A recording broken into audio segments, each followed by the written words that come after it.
Então eu sou o pastor Leonardo Miranda, eu congrego na Igreja Batista em Cristo. Meu pastor é o Maxwell Castenberg, na região do Barreiro. Veio comigo a minha esposa, Patrícia. Não tem nem como não perceber, né? Ela é tão pequenininha, né? E é um prazer poder rever a irmã Patrícia também, né? Nós já nos conhecemos desde a Presbiteriana Central de Contagem, o Jefferson. Eu me lembro. Isso, exatamente, Leandro. Então, gente, por favor, abra a Bíblia de vocês no Salmo 40. Nós vamos refletir essa noite a respeito da nossa vida de oração. Elisângela também está ali quietinha com a Laís, né?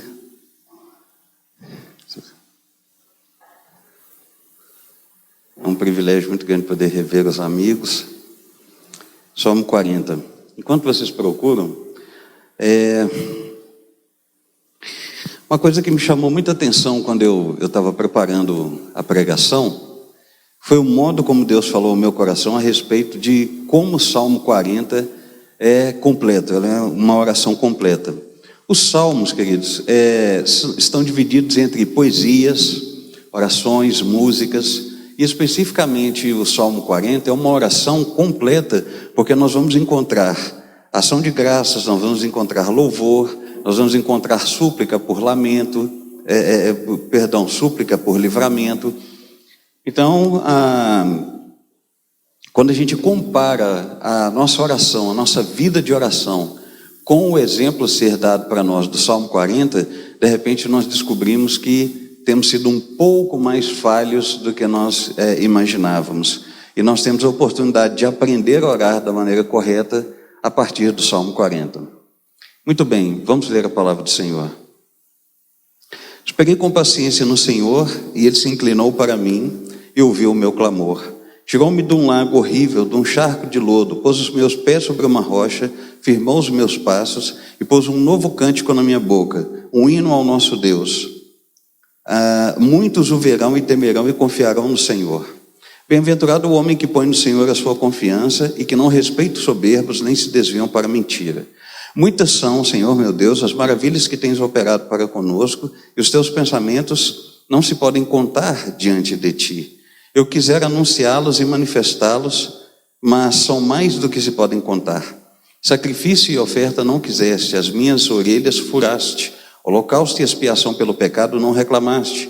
Então disse: eis aqui venho, no rolo do livro está escrito de mim. Deleito-me em fazer a tua vontade, ó Deus. Sim, a tua lei está dentro do meu coração. Preguei a justiça na grande congregação. Eis que não retive os meus lábios, tu sabes. Não escondi a tua justiça dentro do meu coração. Apregoei a tua fidelidade e a tua salvação. Não escondi da grande congregação a tua benignidade e a tua verdade. Não detenhas para comigo, Senhor, as tuas misericórdias. Guarda-me continuamente a tua benignidade e a tua bondade e a tua verdade. Porque males sem número me têm rodeado e as minhas iniquidades me prenderam de modo que não posso olhar para cima. São mais numerosas do que os cabelos da minha cabeça, pelo que desfalece o meu coração. Digna-te, Senhor, livrar-me. Senhor, apressa-te em meu auxílio. Sejam a uma confundidos e envergonhados os que buscam a minha vida para destruí-la. Tornem atrás e confundam-se os que me querem mal. Confundidos sejam em troca da tua afronta os que dizem Folguem e alegrem-se em ti os que te buscam. Digam constantemente os que amam a tua salvação, engrandecido seja o Senhor. Eu sou pobre e necessitado, mas o Senhor cuida de mim. Tu és meu auxílio e o meu libertador. Não te detenhas, ó meu Deus. Amém. Bom, o pastor já orou por nós. Quando nós estudamos a respeito de oração, é muito importante, e eu acredito que todos vocês já sabem disso, mas é um pré-requisito fundamental para que a gente estude e compreenda o que a palavra de Deus nos ensina sobre a oração, é que a oração ela não tem poder para mudar os propósitos de Deus. Okay? Muitas vezes a gente pensa assim, o ser humano tem poder nas palavras, portanto a oração do ser humano teria poder para mudar os objetivos de Deus. Não, queridos, biblicamente Deus é soberano. Uma vez que Deus é soberano e decretou todas as coisas, e como diz o Salmo 119, né, todos os nossos dias estão escritos no seu livro, então é evidente que nenhum de nós ainda que orasse por nós mesmos, pelo parente, pelo amigo, pelo familiar, pelo pastor, por quem quer que seja, nenhum de nós tem o poder de mudar os propósitos de Deus. Então, por que oramos? Primeiro, oramos para termos um relacionamento com o Senhor. Segundo, oramos porque é bíblico, recebemos a orientação de orar. E ao orarmos, então, o que é possível é que a nossa oração concorde, se adeque, se adapte à vontade soberana de Deus. Para que, quando então declararmos para o Senhor em oração, seja feita a tua vontade, de fato no nosso coração queremos e entendemos que a vontade do Senhor é que deve prevalecer. Nós precisamos então partir desse princípio. A partir disso então, quando nós vamos estudar a respeito dos salmos, o que são salmos? São declamações, como eu disse, são poemas, são orações, são músicas. E qual é a finalidade dessa parte dos escritos de sabedoria da Bíblia? Mostrar as respostas humanas diante das ações de Deus. Então Deus agia sobre o povo de Israel, Deus agia sobre seus filhos, e seus filhos então respondiam a esta ação com essas declarações, respondiam a essa ação com essas músicas que eram cantadas no período do culto israelita, respondia com essas orações que eram proferidas de tempos em tempos nas celebrações e em vários momentos de cultos na vida do israelita. E não é diferente então com o Salmo 40. O Salmo 40 é uma resposta que o salmista está dando, especificamente Davi, para uma situação que ele passou de prova, de luta, de tribulação. E diante disso então nós temos algumas lições que nós podemos extrair do Salmo que têm a ver conosco. Lições que, ao absorvermos, vai mudar para melhor a nossa forma de orar. É evidente que, conforme a própria Bíblia ensina, nós não sabemos orar, como diz na epístola de Tiago. Entretanto, só porque nós não sabemos e nós contamos com a intercessão do Espírito, como Paulo escreveu aos Romanos, não significa que nós não podemos ser aperfeiçoados em santificação e melhorar o nosso relacionamento com Deus a partir de aprendermos a orar de uma forma mais correta, conforme o Salmo 40. Então, quais são essas lições? Bom, nós precisamos entender que em tempos de crise, então, nós podemos aprender a orar com o Salmo 40, a partir do Salmo 40. E qual seria, então, a primeira lição? Primeiro, então, ao orarmos, nós podemos declarar a nossa ação de graças, relembrando o que Deus já fez por nós. Isso é fundamental, isso é muito importante. Em geral, nós temos o hábito de pedir Deus as coisas. Não é errado pedir. Preste atenção numa criança, olha como que ela depende de um pai. Ela pede para o pai o tempo todo. Pede comida, pede bebida, pede roupa, pede calçado, pede brinquedo, pede para brincar. Ela apresenta as suas necessidades diante de seus pais. Ok, tudo bem. Nós podemos diante de Deus apresentar as nossas necessidades. Entretanto, repare como que o salmista aqui começa fazendo o percurso contrário. Ele começa relembrando o que foi que ele passou e ao mesmo tempo sendo grato a Deus por aquilo que ele passou. Vamos ver o que dizem os versículos 1 até o 4. Até o 4. Esperei com paciência no Senhor e Ele se inclinou para mim. Tirou-me de um lago horrível, de um charco de lodo, pôs os meus pés sobre uma rocha, firmou os meus passos e pôs um novo cântico na minha boca, um hino ao nosso Deus. Muitos o verão e temerão e confiarão no Senhor. Bem-aventurado o homem que põe no Senhor a sua confiança e que não respeita os soberbos e nem que se desvia para a mentira.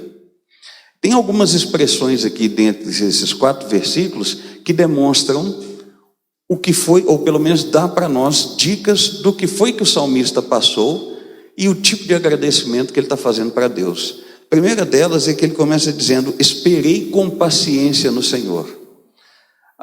O salmo em hebraico, ele é um pouquinho diferente. Então, quando a Bíblia é traduzida para a língua portuguesa, nós recebemos o que nós chamamos de tradução por sentido. É como se no original ele estivesse dizendo assim: esperei esperando no Senhor. Mas esperei esperando não é um negócio que faz muito sentido para nós. Então é traduzido por esperei com paciência. A ideia do esperei esperando traz para a gente uma noção de que o salmista não passou por uma prova de um dia, de uma semana ou de um mês. Possivelmente, por alguns anos, o salmista passou por um tipo específico de prova, por um tipo específico de tribulação, a qual ele não tinha controle nenhum. Imagine, por exemplo, vamos especular, que você seja cometido de uma doença, de uma enfermidade, em que você não tem absolutamente controle nenhum. Você tem que passar agora a fazer controle médico, controle de medicamento, você não sabe se vai viver, você não sabe se vai morrer. Então, a sensação é mais ou menos essa, quando o salmista coloca, esperei esperando no Senhor. Isto é, ele caiu numa situação em que ele dependia totalmente de Deus, 100% de Deus. Não havia nada que ele pudesse fazer que desse para ele algum tipo de esperança de ter controle na própria vida. Preste atenção nos tempos em que nós estamos vivendo. Nós estamos vivendo um momento de pandemia. Estamos vivendo um momento de isolamento social. Estamos vivendo um momento de tentativas de manipulação política e outras situações mais. São coisas que de alguma maneira fogem ao nosso controle. Fogem, nós não damos conta de controlar toda essa situação. Então nós também dependemos do Senhor no momento presente, como o salmista dependia. E aí ele vai dizer que Deus o pôs sobre uma rocha, isto é, o colocou em segurança e deu para ele um cântico novo, isto é, deu para ele um livramento. Na cultura hebraica também, as pessoas não tinham naquela época a noção de salvação que nós temos hoje. Elas sabiam que Deus providenciaria um meio de salvá-las eternamente, conforme a profecia de Gênesis capítulo 3, verso 15. Mas para o hebreu, qualquer livramento do dia a dia, desde atravessar a rua e não ser atropelado por uma carroça, até ser curado de uma doença, desde coisas mais simples às mais complexas, o hebreu chamava isso de salvação, chamava isso de livramento. E, em razão desse livramento, Davi, então, era um compositor. O que ele fez? Inspirado pelo Espírito, ele compôs um cântico novo. Isto é, ele agradeceu a Deus agora por aquilo que ele havia passado. Nós temos o hábito de agradecer a Deus por aquilo que nós passamos, de ruim? Porque de bom é óbvio que a gente agradece. Mas e as coisas que nós passamos de ruim na nossa vida? Nós temos o hábito de agradecer a Deus? Davi chegou a compor um cântico em que ele declarou que quem ouvisse esse cântico temeria a Deus e confiaria no Senhor. Tamanho foi o regozijo, tamanha a ação de graça, tamanha a gratidão que havia no coração dele por aquilo que ele havia passado. Se fosse nos tempos de hoje, alguém diria que ele é masoquista, gosta de sofrer. Mas não, na ocasião, ele entendeu que ele estava debaixo do domínio soberano de Deus e que aquilo que estava acontecendo na sua vida estava acontecendo para melhor. E o que é que prova que estava acontecendo para melhor? É que ele finaliza o verso 4 dizendo: bem-aventurado o homem que põe no Senhor a sua confiança. Ele aprendeu a lição. Ele entendeu a razão pela qual ele passou por aquela situação difícil. Porque no final ele tinha que aprender a confiar em Deus de uma maneira como de repente ele nunca confiou antes. Você já passou por uma situação assim? De ter que confiar em Deus de um modo que você nunca confiou antes? De ter que depender dele de um modo como você nunca dependeu antes? Bom, a segunda lição que nós extraímos então é que ao orarmos nós podemos louvar a Deus em reconhecimento de quem Ele é e o que Ele faz por nós. A palavra louvor, queridos, significa elogio. Então, em geral, por exemplo, quando está aqui o grupo musical, o pessoal está cantando e tocando. O que a gente chama de período de louvor não é o que eles estão fazendo, é o que você está fazendo enquanto eles estão cantando e tocando. A palavra louvor é elogio. Então, enquanto eles cantam e tocam, e em seu íntimo, em seus corações, eles naturalmente louvam a Deus, você deveria estar proferindo palavras de elogio a Deus, em gratidão a quem Ele é e por aquilo que Ele faz por você ao longo da semana e por toda a sua vida. Eu às vezes sou muito de perceber esse tipo de coisa, é claro, não é no sentido de pôr defeito, longe disso. Mas os hinos precisam ser congregacionais. E às vezes quando as pessoas não conhecem o hino, ao invés de elas começarem a elogiar Deus, o que elas falam? Ficam caladas, ficam em silêncio. Não é para você ficar em silêncio, se você não sabe a letra, é para você elogiar Deus. É para você agradecê-lo por quem Ele é. É para você reconhecer a grandeza dele enquanto eles cantam. Aí quando você souber a música, você também canta, porque quando você canta, isso também é uma forma de elogio. Então é isso que é período de louvor. E aqui o salmista, ele louva a Deus no verso 5. Observe o que diz aqui. Muitas são, Senhor meu Deus, as maravilhas que tens operado para conosco. Os teus pensamentos não se podem contar diante de ti. Eu quisera anunciá-los e manifestá-los, mas são mais do que se podem contar. Então aqui eu destaquei algumas palavras: maravilhas, operado e pensamentos. A palavra maravilha indica uma obra tão magnífica que ela é superior à capacidade humana. É como se nenhum ser humano fosse capaz de realizar aquele feito. Então, o que o salmista está entendendo? A prova que eu passei e o cuidado que o Senhor teve comigo também faz parte desse conjunto de maravilhas que só o Senhor pode realizar. É tão interessante perceber a intimidade que o salmista passa a ganhar com Deus, expressada aqui agora na oração, depois desse período de tribulação, que ele vai dizer que não só a capacidade de criar todas as coisas, mas a capacidade de ter domínio e controle da nossa vida é tamanho que nós não caímos no desespero, não caímos num caos absoluto, não caímos numa desesperança absoluta diante das lutas e das tribulações, como por exemplo esse período de pandemia, perda de emprego, problema econômico, falecimento de parente e situações outras. Nós não caímos em total desespero porque temos Deus no controle de todas as coisas. Essa é mais uma das maravilhas que Ele opera, o controle da nossa vida, sobre a nossa vida. E aí o que prova que isso faz sentido?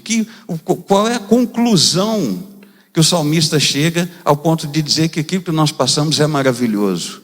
Quando ele diz que Deus opera a partir de seus pensamentos, porque a operação aqui tem a ver com uma ação com um propósito específico.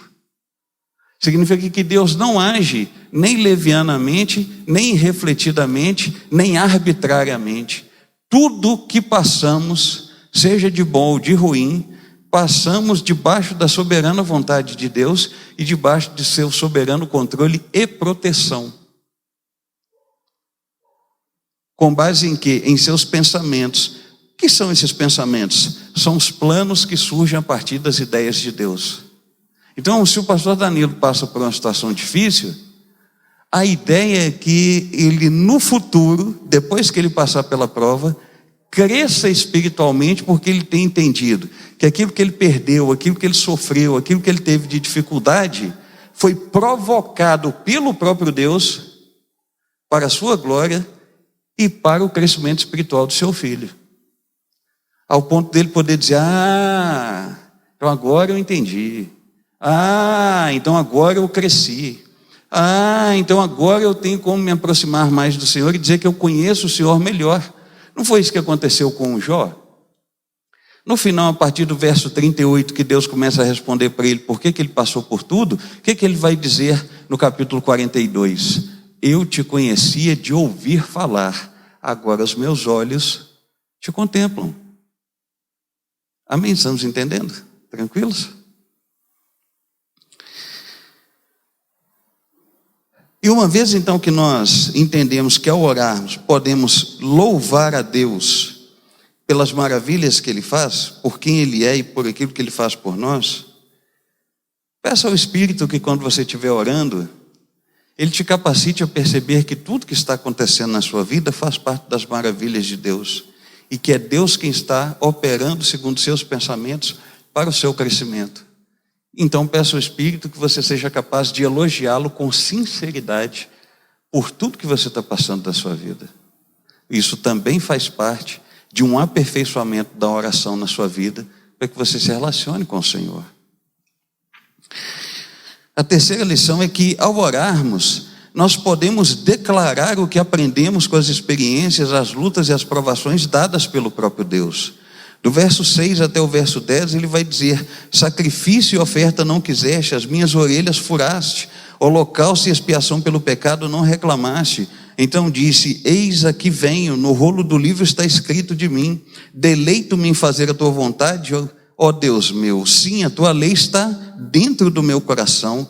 Preguei a justiça na grande congregação, e eis que não retive os meus lábios. O Senhor, ó Senhor, tu sabes, não escondi a tua justiça dentro do meu coração, apregoei a tua fidelidade e a tua salvação, não escondi da grande congregação a tua benignidade e a tua verdade. Gente, essas declarações são profundas porque elas mostram o tipo de transformação que o salmista recebeu. Por ter passado por toda a prova, por saber que bem-aventurado é o homem que confia em Deus, é como se agora finalmente ele disse, e ter entendido que tudo faz parte das maravilhas de Deus, com base na sua operação e nos seus pensamentos, ele finalmente agora vai dizer: ah, Senhor, o Senhor furou as minhas orelhas, isto é, o Senhor desentupiu o meu ouvido, o Senhor abriu o meu entendimento. Eu finalmente percebi que a vida com o Senhor não é algo cerimonialista. Eu finalmente entendi que a vida com o Senhor não é algo legalista.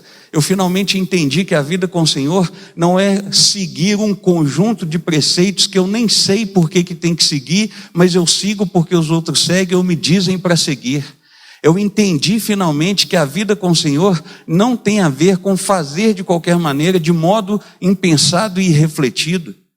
Porque o Senhor não se agrada de sacrifícios, não se agrada daquele que vive, acha que está vivendo a vida com Deus e vive de qualquer maneira e está sempre se justificando a partir de sacrifícios tolos. Não, o Senhor furou meus ouvidos, minhas orelhas, abriu meu entendimento. Obrigado porque eu finalmente entendi, e porque eu entendi que a vida com o Senhor é uma vida de intimidade, é uma vida em que quando estamos passando por momentos difíceis, o Senhor está presente conosco, e tudo está debaixo do seu controle. Então a partir de agora eu faço o seguinte: eu me alegro em fazer a tua vontade, isto é, eu me deleito em fazer a tua vontade, conforme o verso 8, e eu prego a justiça na grande congregação, mostrando que não é de qualquer maneira que se serve a Deus.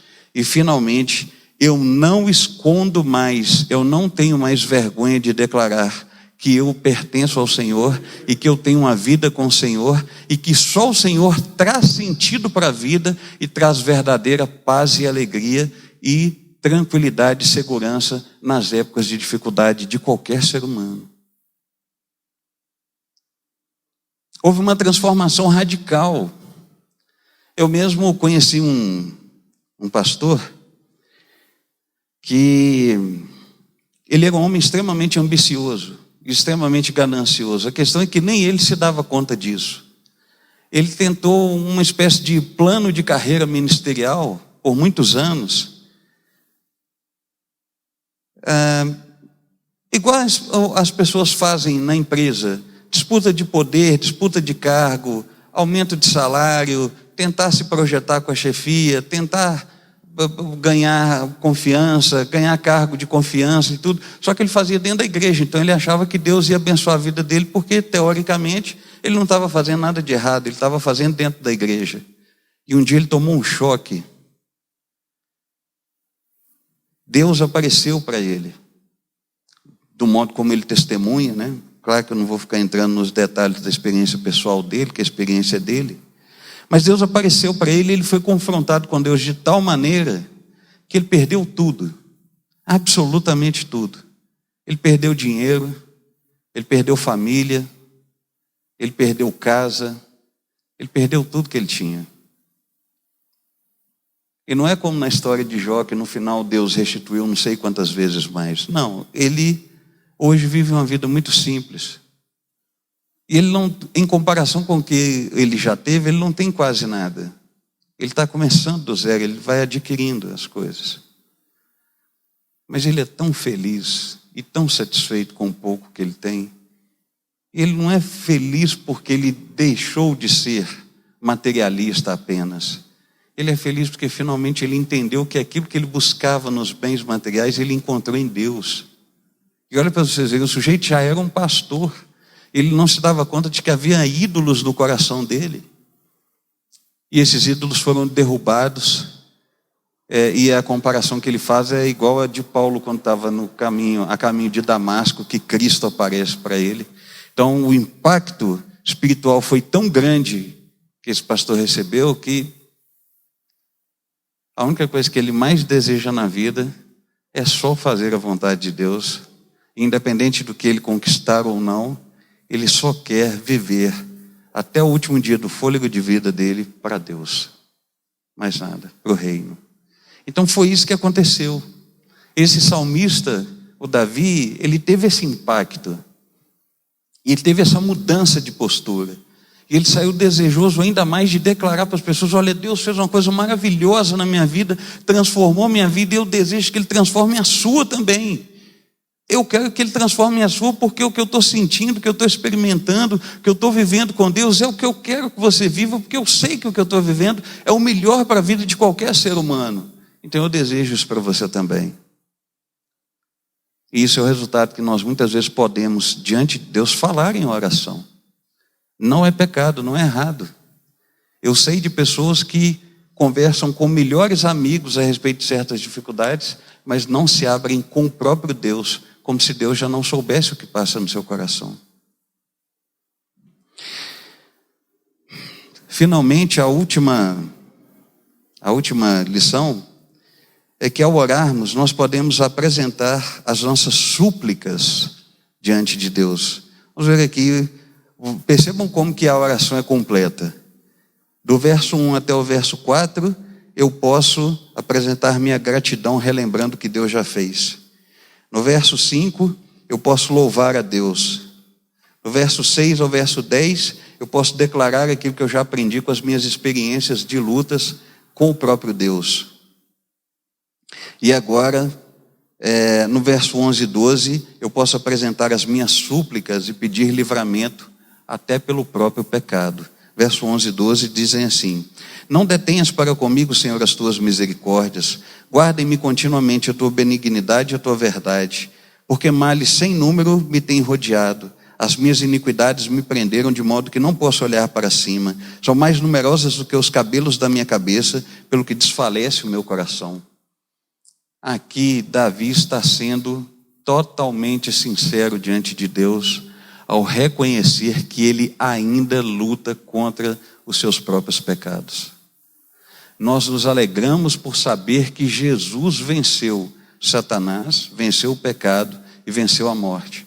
Mas mesmo tendo vencido, nós fomos salvos do pecado pela justificação, estamos sendo salvos do pecado pela santificação, pela essa influência. Antes fomos salvos da escravidão, estamos sendo salvos pela influência e seremos definitivamente salvos do pecado na glorificação, quando não existir mais pecado em nós. Mas enquanto estivermos nessa vida, nós lutamos contra o pecado. E foi exatamente isso que o salmista declarou: livra-me, Deus, dos meus próprios pecados. São tantos que chegam a desfalecer o meu coração, chegam a entristecer. Você já sentiu tristeza pelo seu pecado? Sabia que existe uma diferença entre remorso e arrependimento? Remorso é quando de repente eu peco, aí o Jefferson descobre que eu pequei e eu fico preocupado com a minha autoimagem. Eu fico preocupado com o que o Jefferson vai pensar a meu respeito porque eu pequei. Então isso é remorso. Eu não estou preocupado com ninguém, isso é egoísmo, eu estou preocupado comigo. Agora arrependimento não. Arrependimento é quando eu entendo que eu feri a santidade de Deus. Já teve aquela experiência de ter um amigo, um colega, um irmão, um parente, um familiar, uma pessoa que sempre te trata bem, se preocupa com você, cuida de você e de repente você pisa na bola? Aí você pensa, puxa vida, não podia ter feito isso com a minha esposa, olha só, ela me ama, cuida de mim, trata da nossa casa, administra bem o nosso lar. O que eu fui fazer, gente? E aí dá essa sensação de tristeza porque você magoou uma pessoa que você ama. O arrependimento é mais ou menos isso. você fica triste porque você magoou Deus. Você feriu a santidade de Deus.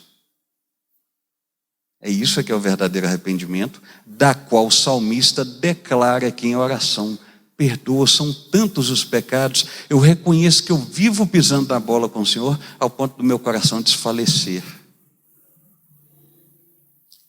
E aí nós encerramos essa mensagem entendendo que nós podemos ter essa maturidade ao orarmos, de entender que enquanto nós estivermos nessa vida, nós vamos passar por lutas, nós vamos passar por dificuldades, mas não são lutas e dificuldades